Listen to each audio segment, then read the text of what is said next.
પાટણ એચએનજીયુમાં કથિત એમબીબીએસ ગુણ કૌભાંડ મામલો. એચએનજીયુમાં વર્ષ 2018માં લેવાઈ હતી પરીક્ષા. સમગ્ર ઘટના 2019માં એમબીબીએસ ગુણ સુધારા કૌભાંડનો સમગ્ર મામલો બહાર આવ્યો હતો. એમબીબીએસ ગુણ કૌભાંડ મામલે પાટણ ધારાસભ્ય કિરીટ પટેલે તપાસની કરી હતી માંગ. એમબીબીએસ ગુણ કૌભાંડ મામલે આ 4 કમિટીઓએ તપાસ કરેલી હતી.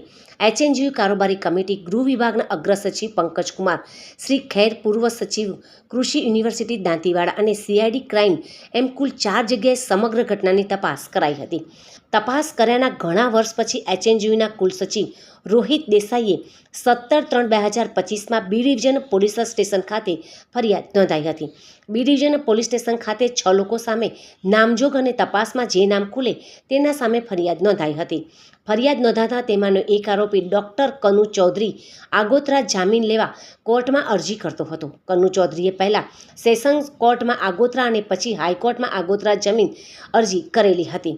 બંને કોર્ટમાંથી કનુ ચૌધરીની જામીન અરજી રદ કરી દેવામાં આવી હતી. ત્યારબાદ સુપ્રીમ કોર્ટમાં આગોતરા જામીન અરજી મૂકેલ હતી અને ત્યાં પણ જામીન અરજી રદ કરી દેવામાં આવી હતી.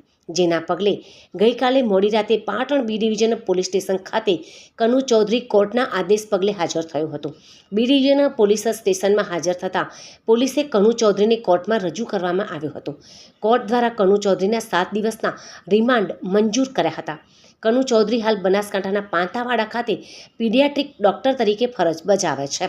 રિમાન્ડ મંજૂર થતાં પોલીસે એમબીબીએસ ગુણ કૌભાંડ મામલે તપાસના ધમધમાટ શરૂ કર્યો છે.